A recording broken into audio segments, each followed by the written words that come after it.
पहले हिंदू खतरे में थे और अब होली खतरे में। 52 जुमे होते हैं, एक दिन होली का होता है। आप घर से ना निकलें अगर रंग से परहेज है। मुस्लिम समुदाय के लोगों को यदि किसी को लगता है भाई आपको होली के रंग से आपका धर्म भ्रष्ट हो जाएगा या जो भी है, तो वो उस दिन ना निकले।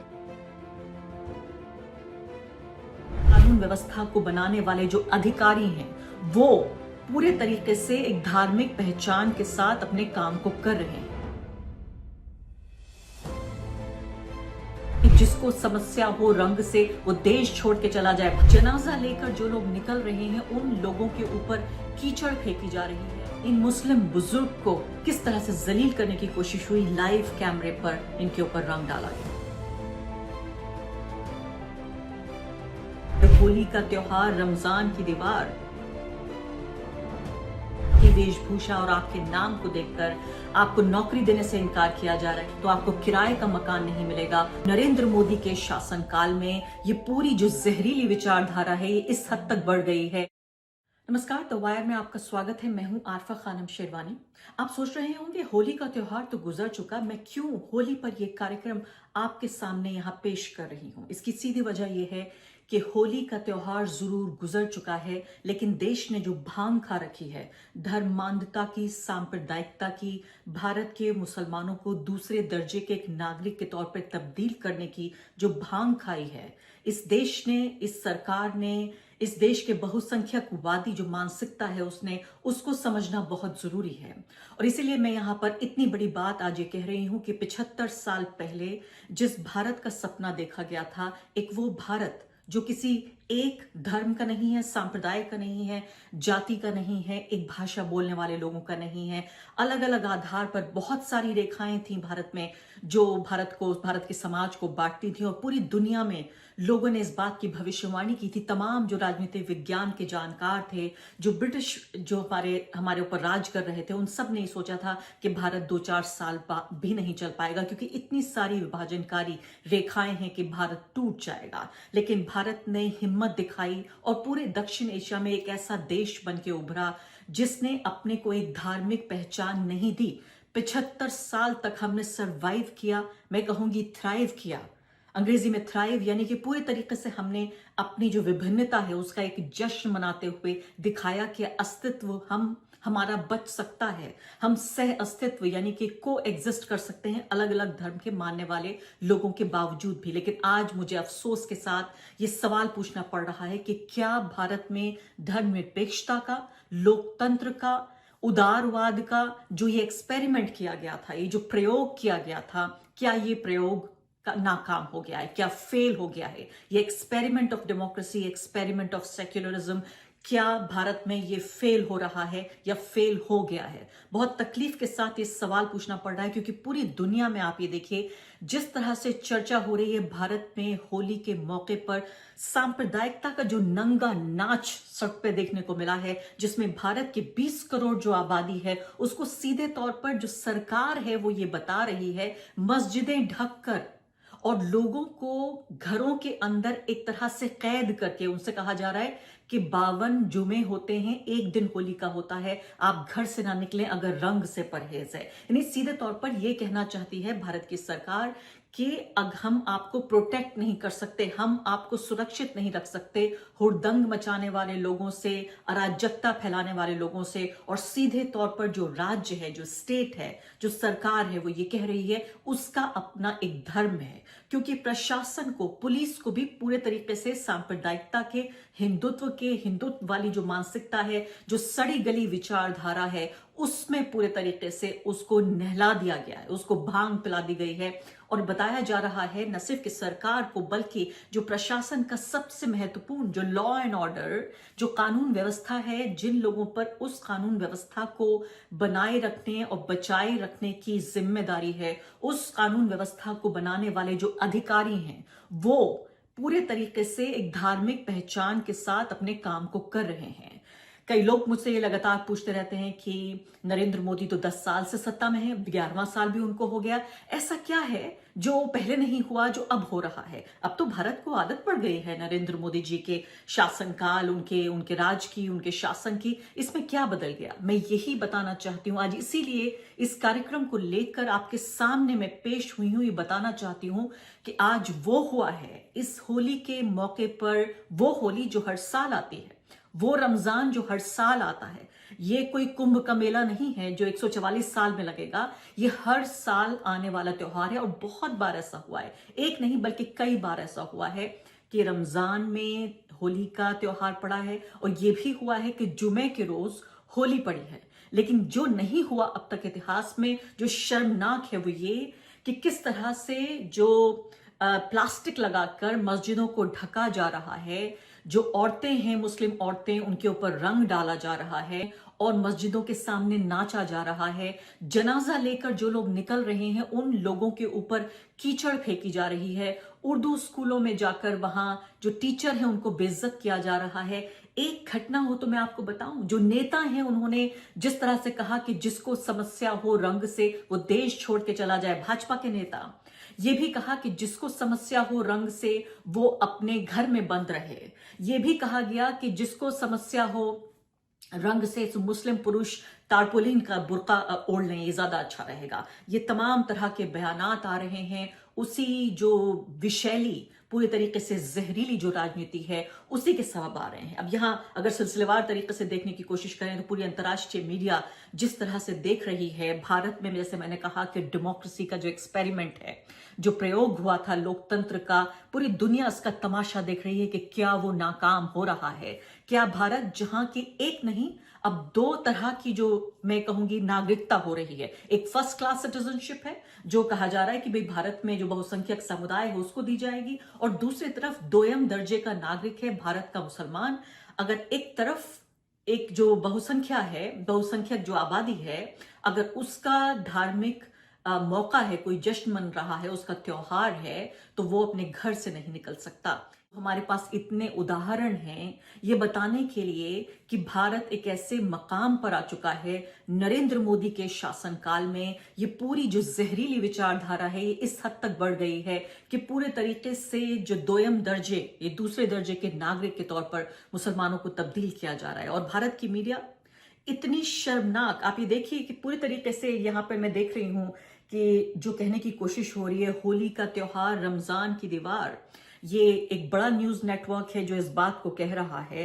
ये भी भारत में पहले कभी नहीं हुआ, 2014 से पहले, कि मस्जिदों को इस तरह ढका गया हो। ये भी कभी पहला नहीं हुआ कि जनाजों पे कीचड़ उछाली जा रही हो। ये भी पहले कभी नहीं हुआ कि न्यूज चैनल्स अपनी जो उनकी गंदगी है, जो उनकी गलीज जहनियत है, कीचड़ में धसी हुई जहनियत, उसको इतनी बहादुरी से आगे लाने पर में बहादुरी अपनी समझ रहे हैं। और ऐसा भी कभी नहीं हुआ कि जिस तरह से जो भारतीय लोकतंत्र का, ऐसा लगता है कि इस होली में दहन करने की कोशिश हुई है। होलिका दहन में भारत का लोकतंत्र, भारत की उदारता, भारत की धर्मनिरपेक्षता, इस सब को दहन करने की कोशिश हुई है। यूं तो आपने दर्जनों वीडियो देखे होंगे इस तरह के जिसमें मुसलमानों को अपमानित करने की कोशिश की गई और एक हिंदू त्योहार को उनके खिलाफ इस्तेमाल करने की कोशिश की गई। एक ऐसा त्योहार जो कि दोनों समुदाय साथ में मनाते रहे, एक ऐसा त्योहार जिसको कि अभी नहीं बल्कि मुगलों के जमाने से, मुगलिया जो सल्तनत थी उसके दरबार में मनाया जाता था। खुसरो से लेकर कौन कौन से ऐसे सूफी संत गुजरे हैं जिन्होंने, अकबर इलाहाबादी से लेकर जिन्होंने बाकायदा नज़में और कविताएं लिखी हैं होली पर। कुछ ही देर में इस पर मैं आती हूं और आपको साथ में ये भी सुनवाऊंगी कि आम आदमी पार्टी के नेता और पूर्व मंत्री सौरभ भारद्वाज जी क्यों कह रहे हैं कि होली खतरे में है। पहले हिंदू खतरे में है कि बाद होली खतरे में है।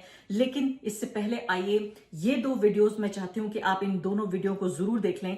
एक वीडियो जो मैं दिखाना चाहती हूं आपको वो ये है कि जब जनाजा लेकर ये बुजुर्ग निकल रहे थे तो कैसे इनके ऊपर कीचड़ फेंकी गई, और दूसरा वो वीडियो जो दिल तोड़ देने वाला वीडियो है, एक लाइव कैमरे पे एक व्यक्ति सवाल पूछ रहा है। एक बुजुर्ग हैं, दाढ़ी वाले बुजुर्ग हैं, उनसे सवाल पूछा जा रहा है। उनकी अपनी आस्था ये है, वो ये कह रहे हैं कि मैं रंग नहीं लगाना चाहता। जो भी उनकी आस्था है, मैं कहती हूँ जो मुसलमान रंग लगाना चाहता है वो लगाए।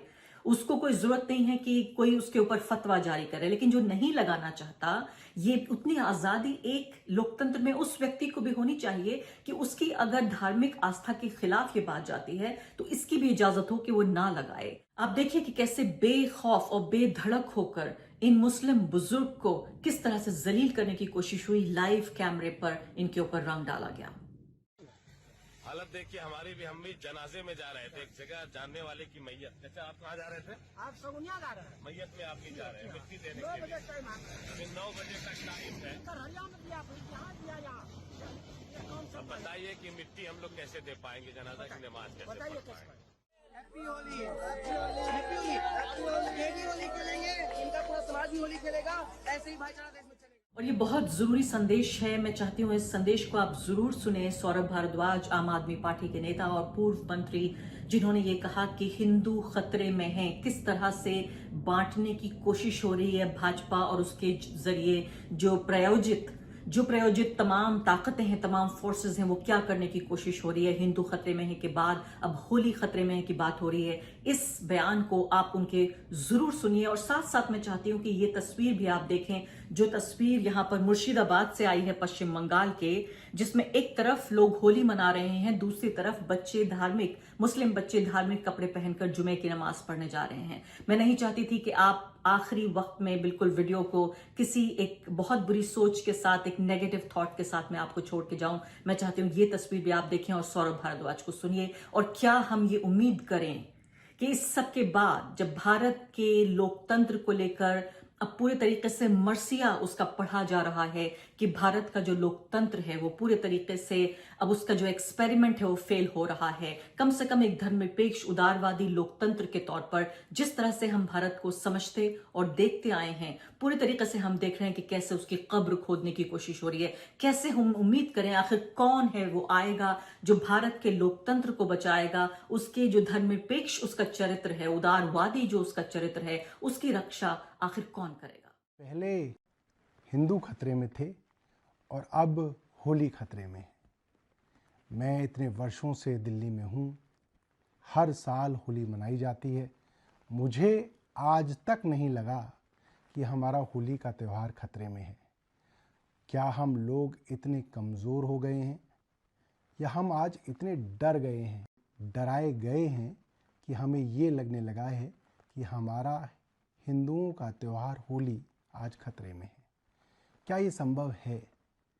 और ऐसा क्या हुआ कि इतने वर्षों तक जब हिंदुस्तान के ऊपर अलग अलग शासकों ने अपना साम्राज्य चलाया और उसमें बहुत सारे शासक, बहुत सारी डायनेस्टीज, साम्राज्य ऐसे थे जो मुसलमान थे, उसके बावजूद सैकड़ों साल बाद भी आज हम सब लोग वर्षों से होली मना रहे हैं। तो आज ऐसा क्या हो गया कि हमको इस बात से डराया जा रहा है कि होली खतरे में है? कि आगरा के किले में भी मुगल बादशाहों द्वारा आम जनता के साथ होली बहुत जोश और खरोश के साथ मनाई जाती थी। ख़ास तौर पे अकबर, जहांगीर, शाहजहां, औरंगज़ेब और बहादुर शाह जफ़र का इसमें बहुत जिक्र आता है कि उनके समय में होली बहुत धूमधाम से मनाई जाती थी। तो आज हम लोगों में इस बात का डर क्यों फैलाया जा रहा है कि होली खतरे में है? क्यों हम लोगों को इतना कमज़ोर, इतना डरपोक बनाया जा रहा है? क्यों त्योहारों के नाम पे हम लोगों के मन में ये दहशत फैलाई जा रही है?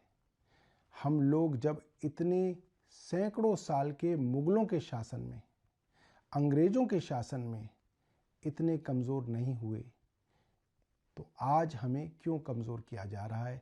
आप इसके बारे में सोचिएगा। इसके पीछे राजनीति है। नरेंद्र मोदी का 11वां साल चल रहा है उनके कार्यकाल का, और उसमें जिस तरह से भारत की ही जो आबादी है उसके एक हिस्से को जिस तरह से जलील, अपमानित करने की कोशिश की जा रही है, जिस तरह से हर एक मौके को उसके खिलाफ इस्तेमाल करने की, उस पर हमला करने की जो कोशिश हो रही है। आप सड़क पे जाएं तो सेफ नहीं है, लिंचिंग का खतरा है। आप कारोबार करने जाएं तो आपको हर तरह के भेदभाव का सामना करना पड़ता है। आप नौकरी मांगने जाएं तो आपकी वेशभूषा और आपके नाम को देखकर आपको नौकरी देने से इनकार किया जा रहा है, आप किराए पर अगर मकान लेने की कोशिश करें तो आपको किराए का मकान नहीं मिलेगा, अगर आप एक मिक्स्ड आबादी में जाकर मकान खरीदने की कोशिश करें तो पूरी की पूरी जो RWA है वो आपके खिलाफ हो जाएगी और आपको मकान नहीं वहां पर खरीदने देगी। मुस्लिम महिलाओं को लेकर जिस तरह की राजनीति है, मुस्लिम पुरुषों को लेकर जिस तरह की राजनीति है, औरंगजेब, तैमूर, वो लोग जो 500-700 साल पहले कब्र में दफन हैं, उनको लेकर आज के 21वीं सदी के मुसलमानों को जिस तरह से परेशान करने की कोशिश हो रही है, उनको लगातार विदेशी बताने की कोशिश हो रही है, आक्रांता बताने की कोशिश हो रही है। और अब ये देखिए आप, ये सब कुछ भी मुसलमान सहन कर रहा है, तो अब ये बात हो रही है कि अब हिंदू त्योहारों को भी उसके खिलाफ इस तरह से इस्तेमाल किया जाएगा कि वो ये समझे कि इस देश में वो इस देश का नागरिक नहीं है, बल्कि वो कोई ऐसा व्यक्ति है, दोयम दर्जे का नागरिक है, जहां सरकार उसके खिलाफ है, जहां पुलिस उसके खिलाफ है, जहां उसकी सुरक्षा की जिम्मेदारी प्रशासन की नहीं है। ऐसा लगता है कि पूरा भविष्य इस वक्त अंधकारमय नजर आता है। मैं उम्मीद करती हूं कि इससे बेहतर दिन आएंगे और होली का ये एक दिन गुजर जाने के बाद ये जो भांग इस देश ने, देश की सरकार ने, प्रशासन ने जो ये पी रखी है, इसका नशा उतरेगा और बेहतर दिन जरूर आएंगे। द वायर के और वीडियोस देखने के लिए सब्सक्राइब करें और बेल आइकन पर क्लिक करें। स्वतंत्र पत्रकारिता की आर्थिक मदद करने के लिए डिस्क्रिप्शन में दिए गए लिंक पर जाएं और अपनी राशि चुनें।